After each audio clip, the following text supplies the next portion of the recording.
Hello everyone and अस्सलाम वालेकुम। Welcome back to my YouTube channel. उम्मीद है आप सब खैरियत से होंगे। It's me Ayesha Atiq. आज की हमारी रिएक्शन वीडियो है बाबा हरभजन सिंह। कौन थे वो, उन्होंने मरने के बाद अपनी ड्यूटी कैसे निभाई और क्या है उनकी कहानी। आज की रिएक्शन वीडियो में हम यही जानेंगे कि उनकी लाइफ स्टोरी क्या थी, उनकी डेथ स्टोरी क्या थी और उनकी आफ्टर डेथ स्टोरी क्या थी।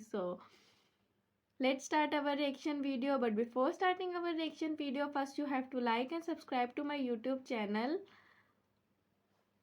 And let's start. खून से खेलेंगे होली कर वतन मुश्किल में है। सरफरोशी की तमन्ना अब हमारे दिल में है।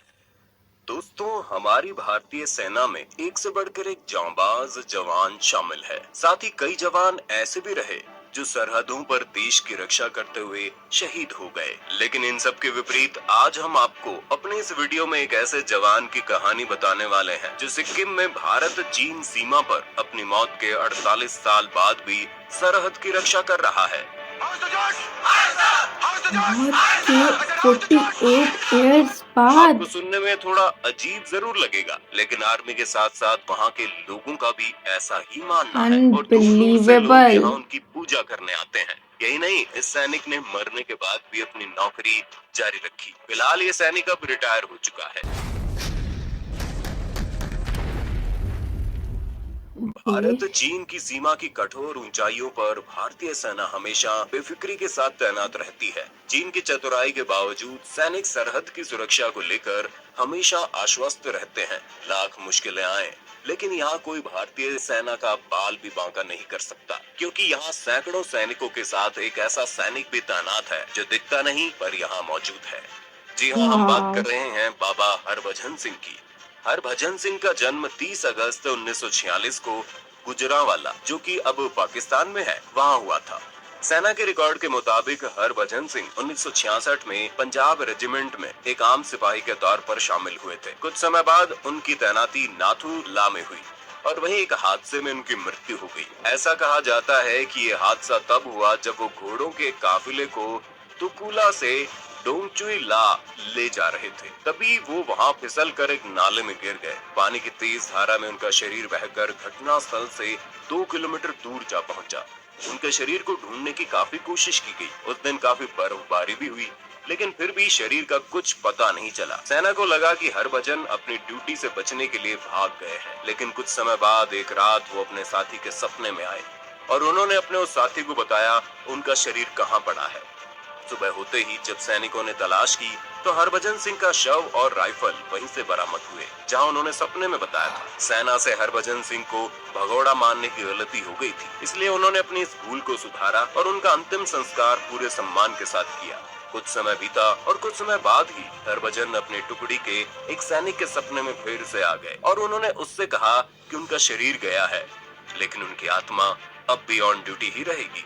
शुरू में तो सपने की बात को वहम मानकर किसी ने ध्यान नहीं दिया, लेकिन फिर बाद में साथी सैनिकों के साथ कुछ ऐसा होने लगा जो अजीब था। जैसे अगर किसी से कोई गलती होने वाली होती या उनके साथ कोई अनहोनी घटना होने वाली होती तो हरभजन पहले से ही सपने में आकर सावधान कर देते।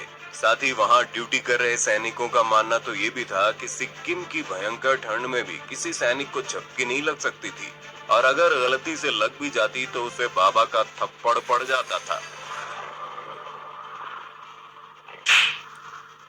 हाँ हाँ, माफ कर दो बाबा जी, माफ कर दो, अब से ऐसी गलती नहीं होगी। सैनिकों को हमेशा ये एहसास होता था कि हरभजन सिंह हमेशा उनके साथ है। ऐसा नहीं है कि सिर्फ भारतीय सैनिकों को ही हरभजन सिंह के होने का एहसास हुआ हो, बल्कि कई चीनी सैनिक भी इस बात को मानते थे। चीन के कई सैनिकों ने भारतीय अधिकारियों से इतने कहा लोग था मानते कि हैं तो आपका एक यकीनन सैनिक सच यहाँ ही घोड़े पर होगा। घूमता है, उसे वापस बुला लो। जब ये बात बड़े अधिकारियों तक पहुंची तो उन्होंने इस बात की तहकीकात की। इसके बाद ये मान लिया गया कि बर्फीले तूफानों के बीच जब सैनिक सीमा की रक्षा कर रहे हैं तब एक ऐसा सिपाही भी उनके बीच मौजूद होता था जो दिखाई नहीं देता था, क्योंकि वो आत्मा है। हरभजन सिंह सैनिकों के लिए बाबा हरभजन सिंह हो गए। इसके बाद वहीं खाली पड़े एक बंकर में उनका मंदिर बना दिया गया। उसमें उनकी वर्दी, जूते, बाबा का बिस्तर और बाकी का सभी जरूरी सामान रख दिया गया। सेना ने उन्हें ड्यूटी पर मुस्तैद सिपाही का दर्जा दिया। जो नियम सब सैनिकों पर लागू होते थे वो उन पर भी होने लगे।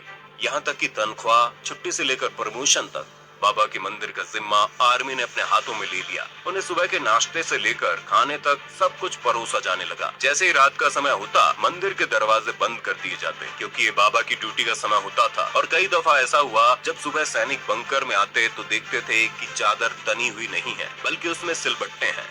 वहाँ रखे जूतों में मिट्टी लगी होती थी। भारतीय सेना बाबा हरभजन को भारत चीन के बीच होने वाले हर फ्लैग मीटिंग में शामिल किया करती थी। उस मीटिंग में उनके नाम की खाली कुर्सी रखी जाती थी। बाबा हरभजन को उनकी छुट्टी पर गांव भी भेजा जाता था। इसके लिए ट्रेन में स्पेशल सीट रिजर्व की जाती थी और 3 सैनिकों के साथ उनका सारा सामान उनके गांव भेजा जाता था। जब उनकी छुट्टी के 2 महीने पूरे हो जाते तो फिर सैनिकों को वहां भेजकर उन्हें वापस सिक्किम बुला लिया जाता था। जिन 2 महीने बाबा छुट्टी पर रहते उस दरमियान पूरा बॉर्डर हाई अलर्ट पर रहता था, क्योंकि उस वक्त सैनिकों को बाबा की मदद नहीं मिल पाती थी। ऐसे में सीमा पर तैनात जवान हाई अलर्ट पर रहते थे। 2006 में बाबा को रिटायर कर दिया गया और उसके बाद कहा गया बाबा यहीं बंकर में रहते हैं और देश की सुरक्षा करते हैं। भारतीय सैनिकों में बाबा हरभजन से काफी आस्था जुड़ी है। भारतीय सेना के जवान अपनी ड्यूटी पर जाने के दौरान बाबा के मंदिर में मत्था टेकने जाते हैं। ऐसा माना जाता है कि बाबा हरभजन सिंह जेले दर्रे से लेकर नाथुला दर्रे तक भारतीय सीमा की रक्षा करते हैं।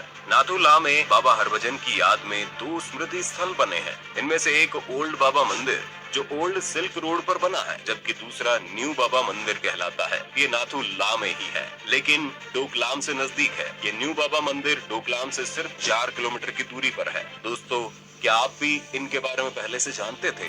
क्या आपने भी ये मंदिर देखा है? अगर हाँ तो अपने अनुभव हमारे साथ कमेंट बॉक्स में जरूर साझा करें। अगर आपको हमारी आज की वीडियो पसंद आई हो तो वीडियो को ज्यादा से ज्यादा लाइक करने के साथ साथ इसे अपने दोस्तों और रिश्तेदारों के साथ शेयर करना ना भूलें। साथ ही अगर आप हमारे YouTube चैनल पर नए हैं तो चैनल को सब्सक्राइब जरूर करें। और अगर आप Facebook पर हमारी ये वीडियो देख रहे हैं तो हमारे Facebook पेज को लाइक करें। फिलहाल आज के लिए बस इतना ही। अब दीजिए इजाजत। आपका बहुत बहुत शुक्रिया।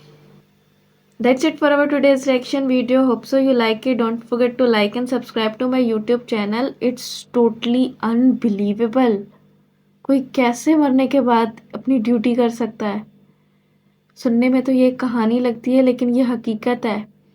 सिर्फ इंडियंस ही नहीं, बहुत से चाइनीज़ ने भी इस बात का दावा किया और ऐसे ऐसे बड़ी बड़ी मीटिंग्स में उनके लिए चेयर्स रखी जाती थी खाली। It's totally unbelievable. हाँ, लेकिन हाँ, ऐसी चीज़ें होती हैं। ऐसे आर्मी मैन को लाइक सल्यूट है, इतना प्यार दिल से। मिलते हैं आपसे फिर किसी नई वीडियो में, तब तक के लिए अल्लाह हाफिज।